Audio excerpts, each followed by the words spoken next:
Bonjour, je termine le chapitre sur le phénomène de l'induction électromagnétique en vous présentant les deux lois associées. Donc, la première est qualitative, s'appelle la loi de Lenz.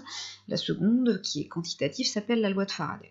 Alors, la loi de Lenz est une loi très connue en physique et en chimie aussi, qui indique que quand vous avez un système qui est à l'équilibre, et que en intervenant en tant qu'expérimentateur, observateur extérieur, vous modifiez une grandeur qui est caractéristique de l'équilibre, mais le système va lui évoluer de manière à contredire, c'est-à-dire à atténuer, à modérer la variation qui est à l'origine de ce qu'on appelle une rupture d'équilibre.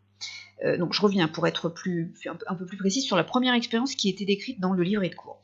On est parti d'une bobine qui était fixe, on a placé en dessous un aimant et on a éloigné l'aimant. Donc initialement, l'aimant étant suivant l'axe qui était celui de la bobine, il y avait un champ magnétique vertical et orienté vers le haut. Ça c'est le positionnement des pôles nord et sud qui nous le donnait. On a éloigné l'aimant, donc on le descendrait vers le bas de la feuille ici.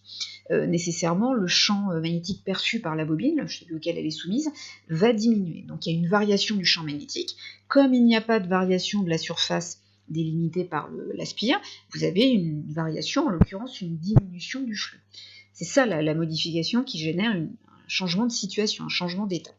On a dit expérimentalement qu'on constatait l'apparition d'un courant. Alors le sens indiqué ici, c'est le vrai sens du courant. Le courant circule bien dans le sens indiqué par la flèche rouge ici. Si vous utilisez la règle de la main droite, donc on entoure bien la spire et on place la main de façon à ce que le courant sorte ici par l'extrémité des doigts. La position de votre pouce de la main droite est donc celle d'un pouce qui pointe vers le haut, donc ça veut dire que ce courant induit est à l'origine de l'apparition d'un champ magnétique, qu'on va appeler donc aussi champ magnétique induit, qui sera vertical et vers le haut. Donc vous constatez que en additionnant là, ces deux vecteurs champ magnétique, celui créé par l'aimant et celui qui a été créé en raison de l'apparition de ce phénomène d'induction, font que on compense la baisse, la diminution de la valeur du champ magnétique et donc du flux qui a lieu lorsqu'on réalise cette expérience-là. Donc ce phénomène-là est un phénomène général qu'on appelle donc loi de Lenz. Donc dans un circuit, quand on observe ce phénomène d'induction, donc le courant induit qui va apparaître va être à l'origine d'un champ magnétique induit, et ce champ magnétique induit va avoir des caractéristiques en termes de direction et de sens, telles que il va conduire à modérer, à atténuer la variation de flux qui a donné naissance donc à ce phénomène d'induction. Alors je ne peux pas m'empêcher de parler de chimie. La loi de Lenz, la loi de modération de Lenz est également utilisée en chimie et vous le verrez en deuxième année. Cette année, on a beaucoup travaillé sur les équilibres chimiques. Donc on est parti d'une composition initiale d'un système et on a cherché la composition à l'équilibre. Donc imaginons que vous avez un système à l'équilibre, donc il n'y a plus de variation des quantités de matière, des différentes espèces chimiques qui interviennent. Vous rajoutez, par exemple, une certaine quantité de matière d'un réactif. Donc il y a forcément une rupture d'équilibre. Si vous n'ajoutez qu'un réactif, les différentes activités ne vont plus valoir ce qu'elles valaient dans l'état d'équilibre, et donc le quotient de réaction deviendra différent de la constante d'équilibre. Et bien, la loi de Lenz indique que le système va évoluer dans le sens qui contredit cette variation. Donc si j'ai ajouté une certaine quantité de réactif, donc j'ai du réactif en trop en quelque sorte par rapport à l'état d'équilibre, donc ça veut dire que le système va évoluer dans le sens direct, celui qui consomme le réactif. Si je rajoute au contraire un produit, le système va évoluer dans le sens qui consomme ce produit, non dans le sens inverse. Bon, mais ça, c'est une autre histoire. Alors, c'est juste pour vous dire que la loi de Lenz est très, très utilisée en physique comme en chimie, et vous verrez qu'il y a d'autres moyens en thermochimie, notamment pour prévoir les sens d'évolution. Donc, c'est pour l'année prochaine. Bon, comme dans les vidéos précédentes, je n'ai pas complété volontairement les applications. On les verra soit en classe, soit lors des conférences pour ceux qui ne seront pas présents physiquement. Bon, il reste une dernière loi, qui est la loi de Faraday, qui, elle, est un peu plus quantitative. Bon, j'avais dit en introduction que l'induction était qualifiée ici d'électromagnétique. Bon, magnétique, on comprend bien pourquoi. Il y a un champ magnétique qui peut varier et occasionner une variation du flux de champ magnétique. Mais on peut aussi modéliser avec un schéma électrique équivalent ce qui se passe dans le circuit. Je travaille toujours sur cet exemple de la bobine, qui, bien que n'étant pas relié à un générateur, va être parcouru par un courant qu'on appelle le courant induit. Donc, dans cette partie, ce qui est important, c'est d'être capable de faire un schéma équivalent. Donc, dans ce schéma, on fait apparaître le courant induit. Alors, bien sûr, pour pouvoir mesurer ce courant induit, il faut que le circuit soit fermé.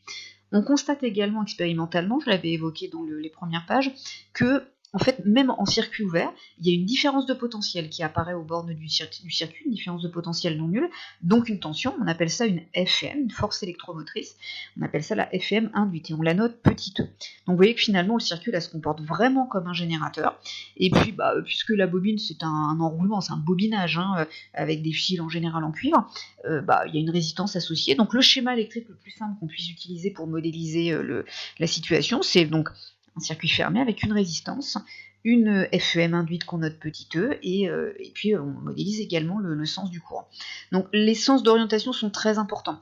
En général, dans les énoncés d'exercice, le sens dans lequel circule le courant vous est donné, évidemment, vous n'en changez pas. Ici, on a dit que le circuit se comportait là comme un générateur, donc vous devez toujours être en convention générateur pour la FEM induite ici, c'est évident. Donc la flèche pour la tension E est dans le même sens que celle pour le courant. Vous ne devez pas en changer, sinon vous allez avoir des erreurs de signe dans les équations que vous allez écrire. Alors par contre, attention, si jamais vous écrivez une loi d'Émaille ici, pour la tension aux bornes de la résistance, si vous voulez écrire la loi d'Ohm pour le conducteur ohmique U égale RI, ce n'est vrai que si la tension U aux bornes de la résistance est représentée par une flèche de sens opposé par rapport à I. Donc là, le sens de I, là, hop, globalement dans cette branche-là, c'est de gauche vers droite. Donc pour pouvoir écrire U égale RI, il faut que la flèche tension aux bornes de la résistance soit en sens opposé, ici de droite vers gauche.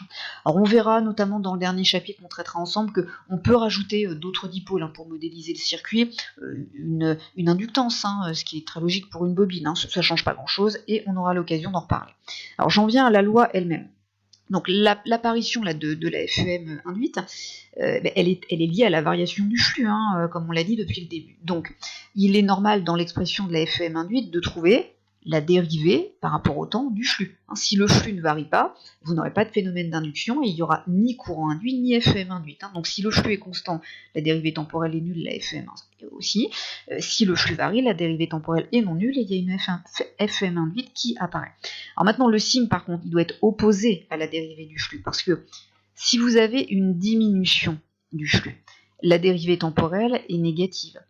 Or, vous aurez normalement apparition d'un courant induit dans le sens positif d'orientation. Donc vous devriez avoir une FEM qui est aussi de valeur positive.